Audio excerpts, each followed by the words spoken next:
Faites très attention sur la crypto-monnaie XRP, on revient sur le bas du range, c'est vraiment une zone à absolument maintenir. Je te le redis, malheureusement, les probabilités en analyse technique annoncent plutôt une cassure du support parce qu'on a déjà eu une cassure au nord qui a échoué et quand le marché va casser au nord et qu'il réintègre, malheureusement, il a plus de probabilité de faire une cassure franche au sud, ce qui pourrait nous ramener dans la zone de rechargement entre les 1,50$ et les 1$.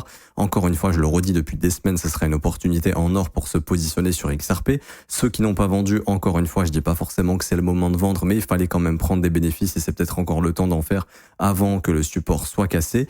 Et ensuite, la zone intéressante, je le redis, ce sera la zone de rechargement. Quoi qu'il en soit, plus XRP baisse, plus vous avez des convictions fortes, plus il faudra se positionner pour la prochaine vague haussière. J'en ai déjà parlé encore une fois, mais pour moi, ce cycle, on n'a encore rien vu. Le cycle est basé sur la politique monétaire, j'en parle dans mes vidéos YouTube Crypto le Trône, n'hésite pas à aller regarder tout ça, le lien est dans ma bio. Mais grosso modo, pour te faire un résumé, ce qui fait les bull runs, c'est pas l'halving du Bitcoin, c'est la politique monétaire des banques centrales. Et la politique monétaire des banques centrales n'est pas encore favorable à un bull run, ça pourrait changer d'ici fin 2025, début 2026. Donc reste branché, ne capitule pas, ne te dis pas que c'est le début d'un bear market de 3 ans. Ce n'est pas le cas à mon humble avis. Je pense au cours des 6-12 prochains mois, on aura probablement une reprise haussière majeure du marché. Si tu veux qu'on suive tout ça ensemble, n'hésite pas à t'abonner.